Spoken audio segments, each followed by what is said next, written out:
ಎಲ್ಲರಿಗೂ ನಮಸ್ಕಾರ. Welcome back to my YouTube channel Meenashivu. ಇವತ್ತಿನ ಈ ವಿಡಿಯೋದಲ್ಲಿ ಮುಂದೆ ಬರುವಂಥ ವರಮಹಾಲಕ್ಷ್ಮಿ ಹಬ್ಬವನ್ನು ಯಾವ ದಿನದಂದು ಆಚರಣೆ ಮಾಡಬೇಕು, ಹಾಗೆ ಯಾವ ಲಗ್ನದಂದು ಆಚರಣೆ ಮಾಡಿದರೆ ನಿಮ್ಮ ಇಷ್ಟಾರ್ಥಗಳೆಲ್ಲವೂ ಕೂಡ ನೆರವೇರುತ್ತೆ ಅನ್ನುವಂಥದ್ದನ್ನು ಸಿಂಪಲ್ಲಾಗಿ ನಾನು ಹೇಳ್ತಾ ಇದ್ದೀನಿ. ಸೊ ನಾವು ನೋಡೋದಾದರೆ ವರಮಹಾಲಕ್ಷ್ಮಿ ಹಬ್ಬವನ್ನು ಆಚರಣೆ ಮಾಡುವಂಥದ್ದು ಯಾವಾಗಲೂ ಕೂಡ ವರಮಹಾಲಕ್ಷ್ಮಿಯ ಪುಸ್ತಕದಲ್ಲೇ ಇರುವಂಥದ್ದು, ಪಂಚಾಂಗದಲ್ಲೇ ಹೇಳುವ ರೀತಿಯಾಗಿ ಶ್ರಾವಣದ 2ನೇ ಶುಕ್ರವಾರವನ್ನು ವರಮಹಾಲಕ್ಷ್ಮಿಯ ದೇವಿಯನ್ನು ಆರಾಧನೆ ಮಾಡಬೇಕು ಅಂತ ಹೇಳಲಾಗತ್ತೆ. ಹಾಗಾದರೆ ಈ ವರ್ಷ ಯಾವ ದಿನ ಬರ್ತಾ ಇದೆ, 1ನೇ ತಾರೀಕ ಅಥವಾ 8ನೇ ತಾರೀಕ? ತುಂಬ ಗೊಂದಲ ಇದೆ. ತುಂಬ ಜನರು ಕೆಲವೊಂದಿಷ್ಟು ಕ್ಯಾಲೆಂಡರಲ್ಲಿ 1ನೇ ತಾರೀಕು ಅಂತ ಕೊಟ್ಟಿದ್ದಾರೆ, ಕೆಲವೊಂದಿಷ್ಟು ಕ್ಯಾಲೆಂಡರ್ಗಳಲ್ಲಿ 8ನೇ ತಾರೀಕು ಅಂತ ಕೊಟ್ಟಿದ್ದಾರೆ. ಸೊ ಹಾಗಾಗಿಯೇ ನಮಗೆಲ್ರಿಗೂ ಕೂಡ ಗೊಂದಲ ಆಗಿರುವಂಥದ್ದು. ಈ ಸಮಯಕ್ಕೆ ನಾನು ನಮ್ಮ ಗುರುಗಳ ಹತ್ರ ಭೇಟಿಯಾದಾಗ ನಮ್ಮ ಗುರುಗಳು ನನಗೆ ಕರೆಕ್ಟಾದಂಥ ದಿನವನ್ನು ಮತ್ತು ಕರೆಕ್ಟಾದಂಥ ಲಗ್ನವನ್ನು ಕೂಡ ಹೇಳಿದ್ದಾರೆ. ಸೊ ಅದನ್ನೇ ನಿಮ್ಮ ಹತ್ರ ಶೇರ್ ಮಾಡ್ಕೊಳ್ತಾ ಇದ್ದೀನಿ. ಪ್ರತಿ ವರ್ಷವೂ ಕೂಡ ಅಷ್ಟೇ, ನಾನು ಈ ಥರದ ಯಾವುದಾದ್ರೂ ವಿಶೇಷವಾದಂಥ ಪೂಜೆಗಳಿತ್ತು ಅಂತ ಹೇಳಿದರೆ ಗುರುಗಳ ಸಲಹೆ ಮೇರೆಗೆ ಯಾವ ಲಗ್ನದಂದು ಆ ಪೂಜೆಯನ್ನು ಮಾಡಿದರೆ ಒಳ್ಳೆಯದಾಗತ್ತೆ ಅನ್ನುವಂಥದ್ದನ್ನು ಕೇಳಿಕೊಂಡೇ ಮಾಡ್ತಾ ಇರ್ತೀನಿ. ಕಳೆದ ವರ್ಷವೂ ಕೂಡ ಅದೇ ರೀತಿ ಮಾಡಿದ್ದಕ್ಕಾಗಿ ನನಗೆ ತುಂಬ ಅಂದರೆ ತುಂಬಾ ಧನಲಾಭ ಆಗಿದೆ. ನಾನು ಅಂದ್ಕೊಂಡಿರುವಂಥ ಕೆಲಸದಲ್ಲಿ ಸಾಕಷ್ಟು ಸಕ್ಸಸ್ಫುಲ್ಲನ್ನು ಕಾಣ್ತಾ ಹೋಗಿದ್ದೀನಿ. ಸೊ ಹಾಗಾಗಿ ಈ ವರ್ಷವೂ ಕೂಡ ನಾನು ಭೇಟಿಯಾದಾಗ ಅವ್ರು ನನಗೆ ಹೇಳಿರುವಂಥದ್ದು 1ನೇ ತಾರೀಕು ಮತ್ತು 8ನೇ ತಾರೀಕು ಅಂತ ಗೊಂದಲವನ್ನು ಕೇಳಿದಾಗ ಅವ್ರು ನನಗೆ ಕರೆಕ್ಟಾದಂಥ ಕ್ಲಾರಿಟಿಯನ್ನು ಕೊಟ್ಟರು. ಇವಾಗ ನಾವು ಅಮಾವಾಸ್ಯೆಯನ್ನು ಪರಿಗಣಿಸಬೇಕಾಗತ್ತೆ, ಇನ್ನು ಹುಣ್ಣಿಮೆಯನ್ನು ಪರಿಗಣಿಸಬೇಕಾಗತ್ತೆ. ಹುಣ್ಣಿಮೆಯ ಹತ್ತಿರದಲ್ಲಿರುವಂಥ ಶುಕ್ರವಾರದಂದು ಕೂಡ ವರಮಹಾಲಕ್ಷ್ಮಿ ಹಬ್ಬವನ್ನು ಮಾಡಬೇಕು ಅಂತಲೂ ಕೆಲವೊಂದು ಕಡೆ ಹೇಳಲಾಗತ್ತಂತೆ. ಆ ಪ್ರಕಾರವಾಗಿ ನೋಡೋದಾದರೆ ಯಾವಾಗ ನಮಗೆ 2ನೇ ಶುಕ್ರವಾರ ಬರುತ್ತೆ ಅಂತ ನೋಡೋದಾದರೆ 24ನೇ ತಾರೀಕು ಅಮಾವಾಸ್ಯೆ ಇದೆ. ಅದು 25ನೇ ತಾರೀಕಿನ ಮಧ್ಯಾಹ್ನ 12 ಗಂಟೆವರೆಗೂ ಕೂಡ ಅದು ಆವರಿಸ್ಕೊಂಡಿದೆ ಅಂತ, ಅಂದರೆ ಅಮಾವಾಸ್ಯೆ ಅಲ್ಲಿಯವರೆಗೂ ಕೂಡ ಇದೆ ಅಂತ.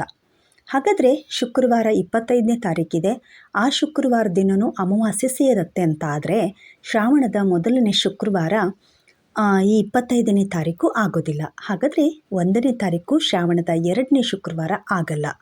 ಹಾಗಾಗಿ ನಾವು 1ನೇ ತಾರೀಕಿನಂದು ಆಚರಣೆ ಮಾಡಲಿಕ್ಕೆ, ವರಮಹಾಲಕ್ಷ್ಮಿ ಹಬ್ಬವನ್ನು ಆಚರಣೆ ಮಾಡಲಿಕ್ಕೆ ಆಗಲ್ಲ ಅನ್ನುವಂಥದ್ದು. ಹಾಗಾದರೆ ಯಾವಾಗ ಮಾಡೋದು? 1ನೇ ತಾರೀಕಿಗೆ ಅಲ್ಲ ಅಂದರೆ 8ನೇ ತಾರೀಕಿಗೆ ನಾವು ವರಮಹಾಲಕ್ಷ್ಮಿ ಹಬ್ಬವನ್ನು ಆಚರಣೆ ಮಾಡ್ಬೋದು ಅನ್ನುವಂಥದ್ದು. ಇದು ಕ್ಲಿಯರ್ ಕಟ್ಟಾಗಿ ನಮಗೆ ಗೊತ್ತಾಯಿತು.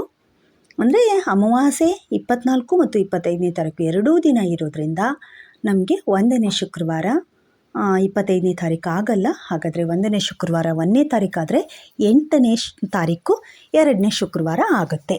2ನೇ ಶುಕ್ರವಾರದಂದು 8ನೇ ತಾರೀಕಿಗೆ ನಾವು ಆಚರಣೆಯನ್ನು ಮಾಡ್ಬೋದು. ಹಾಗಾದರೆ ಯಾವ ಲಗ್ನದಲ್ಲಿ ನಾವು ಪೂಜೆಯನ್ನು ಮಾಡಿದರೆ ವರಮಹಾಲಕ್ಷ್ಮಿಯನ್ನು ಕೂರಿಸುವಂಥದ್ದು ಎಲ್ರಿಗೂ ಗೊತ್ತಿದೆ. ಯಾವ ಥರ ಕೂರಿಸ್ಬೇಕು, ಯಾವ ಥರ ತಾಯಿಯನ್ನು ವಿಧವಾಗಿ ಪೂಜೆಯನ್ನು ಮಾಡ್ತಾ ಇರ್ತೀವಿ. ಸೊ ಯಾವ ಥರ ಮಾಡಬೇಕು ಏನು ಅನ್ನುವಂಥದ್ದು ಎಲ್ಲ ಡೀಟೇಲ್ಸಾಗಿ ಗೊತ್ತಿರುತ್ತೆ. ಆದರೆ ಯಾವ ಲಗ್ನದಲ್ಲಿ ಮಾಡಬೇಕು? ಸಾಮಾನ್ಯವಾಗಿ ನಾವು ಹೇಳುವಂಥದ್ದು ಬ್ರಾಹ್ಮಿ ಮುಹೂರ್ತದಲ್ಲಿ ಅಥವಾ ಗೋಧೂಳಿ ಸಮಯದಲ್ಲಿ ಮಾಡಿದರೆ ತುಂಬ ಶ್ರೇಷ್ಠ ಅಂತ ಅಂದ್ಕೊಳ್ತೀವಿ. ಆದರೂ ಅದರಲ್ಲೂ ವರಮಹಾಲಕ್ಷ್ಮಿಗೆ ನಾವು ಬೇಡಿದಂಥ ವರವನ್ನು ಕೊಡುವಂಥ ತಾಯಿಯನ್ನು ಆರಾಧನೆ ಮಾಡಲಿಕ್ಕೆ ಲಗ್ನ ತುಂಬಾ ಇಂಪಾರ್ಟೆಂಟ್ ಆಗುತ್ತೆ. ಯಾವ್ಯಾವ ಲಗ್ನದಲ್ಲಿ ನಾವು ಮಾಡಿದರೆ ಒಳ್ಳೆಯದು? ಬ್ರಾಹ್ಮಿ ಮುಹೂರ್ತದಲ್ಲಿ ಮತ್ತು ಗೋಧೂಳಿ ಸಮಯದಲ್ಲಿ ಮಾಡೋದು ಒಳ್ಳೆಯದೇ. ಆದರೆ ಲಗ್ನದ ಪ್ರಕಾರ ನೀವೇನಾದರೂ ಮಾಡ್ತೀನಿ ಅನ್ನೋದಾದರೆ ನಾನು ಮಾಡುವಂಥದ್ದು ಹಾಗೆ, ಯಾವ ಲಗ್ನದಲ್ಲಿ ಮಾಡಿದರೆ ಒಳ್ಳೆಯದಾಗತ್ತೆ, ನಾವು ಯಾವುದೇ ಪೂಜೆಯನ್ನು ಮಾಡಿದರೂ ಕೂಡ ಅದರಿಂದ ನಮಗೆ ಸಂಪೂರ್ಣ ಫಲ ಸಿಗಬೇಕು ಅನ್ನುವಂಥದ್ದೇ ನನ್ನ ಉದ್ದೇಶ. ಸೊ ಹಾಗಾಗಿ ನಾವು ಯಾವುದೇ ಪೂಜೆ ಮಾಡಲಿ ಅದಕ್ಕೆ ಲಗ್ನವನ್ನು ನೋಡ್ಕೊಂಡ್ಬಿಟ್ಟು ಮಾಡುವಂಥದ್ದು ತುಂಬ ಒಳ್ಳೆಯದು. ಆ ಪ್ರಕಾರವಾಗಿ ನೋಡೋದಾದರೆ ವರಮಹಾಲಕ್ಷ್ಮಿ ಹಬ್ಬದ ದಿನ 8ನೇ ತಾರೀಕು 8ನೇ ತಿಂಗಳು ಬೆಳಗಿನ ಜಾವ 4 ಗಂಟೆಯಿಂದ 4:30ಕ್ಕೆ ಮಿಥುನ ಲಗ್ನದಲ್ಲಿ ಮಾಡಿದ್ರಿ ಅಂತ ಹೇಳಿದ್ರೆ ನೀವು ಏನು ಕೇಳ್ಕೊಳ್ತೀರೋ ಅದೆಲ್ಲದೂ ಕೂಡ ನಡೆಯುತ್ತೆ ಅಂತ. ತುಂಬ ಶ್ರೇಷ್ಠವಾದಂಥ ಲಗ್ನ ಇದೆ. 4 ಗಂಟೆಯಿಂದ 4:30. ಅಷ್ಟು ಬೇಗ ಹೇಗೆ ಮಾಡೋಕ್ಕಾಗತ್ತೆ? ಹೀಗೆಲ್ಲ ಅಂದ್ಕೊಂಡ್ರೆ ಅಂಥ ಒಂದು ಒಳ್ಳೆ ಲಗ್ನ ಸಿಗ್ತಾ ಇದೆ ಅಂತ ಅಂದರೆ ರಾತ್ರಿಯೆಲ್ಲ ನಿದ್ದೆಗಟ್ಟರೂ ಪರವಾಗಿಲ್ಲ, ಒಂದು ದಿನ ಅಲ್ವಾ, ನಮಗೋಸ್ಕರ ನಾವು ಇಷ್ಟನ್ನು ಮಾಡಲಿಲ್ಲ ಅಂತಂದರೆ ಹೇಗೆ? ಸೊ ಅಂಥ ಒಂದು ಒಳ್ಳೆಯದಾದಂಥ ಲಗ್ನದಲ್ಲಿ ನೀವೇನಾದರೂ ಪೂಜೆ ಮಾಡಿದ್ರಿ ಅಂತಂದರೆ ನೀವು ಏನನ್ನು ತಾಯಿ ಹತ್ರ ಕೇಳ್ಕೊಳ್ತೀರೋ ಅದೆಲ್ಲದನ್ನು ತಾಯಿ ಕರುಣಿಸ್ತಾಳೆ ಅಂತ. ಸೊ ಇಂಥ ಒಂದು ಅದ್ಭುತವಾದಂಥ ಲಗ್ನವನ್ನು ಯಾರು ಕೂಡ ಮಿಸ್ ಮಾಡ್ಕೋಬೇಡಿ. ನೈಟೇ ಎಲ್ಲ ಸಿದ್ಧತೆಯನ್ನು ಮಾಡಿಟ್ಕೊಳ್ಳಿ. ಮಂಟಪವನ್ನು ಮಾಡೋದಾಗಿರ್ಬೋದು, ಕೊಡಪಾನಕ್ಕೆ ಸೀರೆ ಉಡಿಸೋದ್ರಿಂದ ಮಾಡಿಟ್ಕೊಂಡಿರಿ. ಆದರೆ ಕಳಶವನ್ನು ಪ್ರತಿಷ್ಠಾಪನೆ ಮಾಡುವಂಥದ್ದು, ದೀಪಾರಾಧನೆಯನ್ನು ಮಾಡಿಬಿಟ್ಟು ಪೂಜೆಯನ್ನು ಮಾಡುವಂಥದ್ದನ್ನು ಸಪ್ರೇಟಾಗಿ ಇಟ್ಕೊಂಡಿರಿ. ಕೊಡಪಾನಕ್ಕೆ ನೀವು ಸಪ್ರೇಟಾದಂಥ ಕೊಡಪಾನಕ್ಕೆ ಅಲ್ವಾ ಸೀರೆ ಉಡಿಸೋದು. ಸೊ ಕಳಸದ ಮೇಲಿನ ಒಂದು ಕಳಸವನ್ನು ಇಡ್ತಾ ಇರ್ತೀವಲ್ವ, ಸೊ ಅದನ್ನಷ್ಟೇ ಸಪ್ರೇಟ್ ಇಟ್ಕೊಂಡಿರಿ. ಕೊಡಪಾನಕ್ಕೆ ಸೀರೆ ಉಡಿಸಿಟ್ಕೊಂಡಿರಿ, ಡೆಕೋರೇಷನ್ ಎಲ್ಲ ಮಾಡಿಟ್ಕೊಂಡಿರಿ. ಬಟ್ 4 ಗಂಟೆಗೆ ಸ್ವಲ್ಪ 3 ಗಂಟೆ ಅಷ್ಟೊತ್ತಿಗೆಲ್ಲ ಎದ್ದು ನೈವೇದ್ಯಕ್ಕೆ ಸಿದ್ಧತೆಯನ್ನು ಮಾಡ್ಕೊಂಡ್ಬಿಟ್ಟು ಮನೆಯೆಲ್ಲ ಮತ್ತೊಂದು ಸಾರಿ ಸ್ವಲ್ಪ ಶುಭ್ರ ಮಾಡ್ಕೊಂಡ್ಬಿಟ್ಟು ನೀವು 4 ಗಂಟೆಯಿಂದ 4:15 ಮಧ್ಯದಲ್ಲಿ ನೀವು ದೀಪಾರಾಧನೆಯನ್ನು ಮಾಡಿಬಿಟ್ಟು ಪೂಜೆಯನ್ನು ಮುಗಿಸ್ಬೇಕು. ಆಗ ನೀವು ಕಳಸವನ್ನು ಹೂಡಿಬಿಟ್ಟು ಪೂಜೆಯನ್ನು ಕಂಪ್ಲೀಟಾಗಿ ಮುಗಿಸ್ಬೇಕು. ಈ ಥರ ಮಾಡಿದ್ರಿ ಅಂತಂದರೆ ಖಂಡಿತ ನೀವೇನು ಅಂದ್ಕೊಂಡಿದ್ದೀರ ಅದೆಲ್ಲದು ನೆರವೇರುತ್ತೆ. ಸ್ವಲ್ಪ ಅನಿವಾರ್ಯ ಕಾರಣದಿಂದ ಏನೋ ಮನೆಯಲ್ಲಿ ಸಮಸ್ಯೆ ಅಥವಾ ಹೆಲ್ತಿನ ಸಮಸ್ಯೆ ಇದ್ದು ಏನೋ ಒಂದು ಕಾರಣದಿಂದ ಹೀಗೆ ಆ ಟೈಮಿಂಗ್ ನಮಗೆ ಮಾಡೋಕ್ಕಾಗಿಲ್ಲ ಅಂತ ಅಂದರೆ ಇನ್ನೊಂದು ಶ್ರೇಷ್ಠವಾದಂಥ ಲಗ್ನ ಇದೆ. ಮಧ್ಯಾಹ್ನದ ಸಮಯಕ್ಕೆ 12:30ಯಿಂದ 12:50ರವರೆಗೆ ಈ ಲಗ್ನದಲ್ಲಿ ಇಲ್ಲಿ ಒಂದು ಬರುವಂಥ ಲಗ್ನ ತುಲಾ ಲಗ್ನ ಬಂದಿರುತ್ತೆ.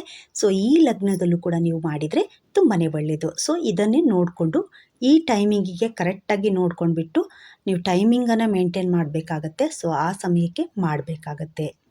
ಇನ್ನು ನಾನು ಸಂಜೆ ಮಾಡ್ತೀನಿ ಅಥವಾ 2 ದಿನ 3 ದಿನ ದೇವಿಯನ್ನು ಕೂರಿಸ್ತಾ ಇರ್ತಾರೆ. ಸೊ ಅಂಥವರು ನಾನು ಸಂಜೆ ದಿನವೇ ಫುಲ್ಲು ಡೆಕೋರೇಷನನ್ನು ಮಾಡ್ಕೊಂಡ್ಬಿಟ್ಟು ತುಂಬ ಗ್ರ್ಯಾಂಡಾಗಿ ಮಾಡ್ತೀನಿ ಈ ಥರದ್ದೆಲ್ಲ ಅಂದ್ಕೊಂಡು ಏನಾದರೂ ನಿಮಗೆ ಡೆಕೋರೇಷನ್ ಮಾಡೋಕ್ಕೆ ಎಲ್ಲ ತಯಾರಿ ಮಾಡ್ಕೊಳ್ಳೋಕ್ಕೆ ಕಷ್ಟ ಆಗುತ್ತೆ, ಅಷ್ಟು ಬೇಗ ಆಗಲ್ಲ ಅಂತ ಅಂತಿದ್ದು ಸಂಜೆ ಮಾಡಬೇಕು ಅಂತ ಇದ್ದರೆ ಅಂಥವ್ರಿಗೂ ಕೂಡ ಒಂದು ಲಗ್ನ ಇದೆ. ಸೊ ಆ ಯಾವ ಲಗ್ನದಲ್ಲಿ ಮಾಡ್ಬೋದು ಅಂತ ಹೇಳಿದರೆ ಸಂಜೆ 5 ಗಂಟೆಯಿಂದ 5:15ವರೆಗೂ 5:30ರವರೆಗೆ ಅಲ್ಲಿ ಧನುರ್ ಲಗ್ನ ಇದೆ. ಸೊ ಈ ಲಗ್ನದಲ್ಲೂ ಕೂಡ ನೀವು ಮಾಡ್ಬೋದು. ಅದಾದಮೇಲೆ ಮಾಡಬೇಡಿ. ಯಾವುದೇ ಕಾರಣಕ್ಕೂ ವರಮಹಾಲಕ್ಷ್ಮಿ ಹಬ್ಬವನ್ನು ನಾವು ಮಾಡ್ತಾ ಇರ್ತೀವಿ, ತುಂಬ ಅಚ್ಚುಕಟ್ಟಾಗಿ ಮಾಡ್ತಾ ಇರ್ತೀವಿ, ಮನೆ ಮಂದಿ ಎಲ್ಲ ಸೇರ್ಕೊಂಡ್ಬಿಟ್ಟು ಮಾಡ್ತಾ ಇರ್ತೀವಿ. ಕರೆಕ್ಟಾದಂಥ ಲಗ್ನದಲ್ಲಿ ನೀವೇನಾದರೂ ಮಾಡಿದ್ರಿ ಅಂದರೆ ಒಳ್ಳೆಯ ಫಲವನ್ನು ನೀವು ಪಡ್ಕೊಳ್ತೀರಾ. ಲಕ್ಷ್ಮೀ ದೇವಿಯನ್ನು ಆರಾಧನೆ ಮಾಡುವಂಥದ್ದು ಎಷ್ಟು ಇಂಪಾರ್ಟೆಂಟೋ ಹಾಗೆ ಈ ಲಗ್ನಗಳಲ್ಲಿ ಮುಹೂರ್ತದಲ್ಲಿ ಯಾವ ಟೈಮಿಗೆ ಮಾಡಿದರೆ ಒಳ್ಳೆಯದು ಅನ್ನುವಂಥದ್ದನ್ನು ಸ್ವಲ್ಪ ನಾವು ತಿಳ್ಕೊಬೇಕಾಗತ್ತೆ. ನಾನು ಕಳೆದ ವರ್ಷವೂ ಕೂಡ ಅಷ್ಟೇ ಯಾವ ಸಮಯಕ್ಕೆ ಮಾಡಬೇಕು ಏನು ಅನ್ನುವಂಥದ್ದನ್ನು ನಮ್ಮ ಗುರುಗಳ ಹತ್ರ ಕೇಳ್ಕೊಂಡು ಬಂದುಬಿಟ್ಟೆ ನಾನು ಮಾಡಿದ್ದೆ. ತುಂಬ ಒಳ್ಳೆಯದಾಗಿದೆ. ನನಗೂ ಒಳ್ಳೆಯದಾಗಿದೆ ಅಂದರೆ ನಿಮಗೂ ಕೂಡ ಒಳ್ಳೆಯದಾಗಲಿ, ಎಲ್ರಿಗೂ ಕೂಡ ಒಳ್ಳೆಯದಾಗಬೇಕು ಅನ್ನುವಂಥದ್ದಲ್ವಾ. ಸೊ ಹಾಗಾಗಿ ವರಮಹಾಲಕ್ಷ್ಮಿ ಹಬ್ಬವನ್ನು ನೀವೆಲ್ಲರೂ ಕೂಡ ವಿಜೃಂಭಣೆಯಿಂದ ಮಾಡ್ತೀರಾ. ಸೊ ಒಳ್ಳೆಯ ಸಮಯಕ್ಕೆ ಸರಿಯಾದ ಸಮಯಕ್ಕೆ ನೋಡ್ಕೊಂಡ್ಬಿಟ್ಟು ಪೂಜೆಯನ್ನು ಮಾಡಿ. ಈ 3 ಸಮಯದಲ್ಲಿ 4 ಗಂಟೆಗೆ ಆಯಿತು ಓಕೆ, ಇಲ್ಲ ಮಧ್ಯಾಹ್ನ ಮಾಡ್ಕೊಳ್ಳಿ 12:30ಗೆ, ಇಲ್ಲ ಸಂಜೆ 5 ಗಂಟೆಗೆ.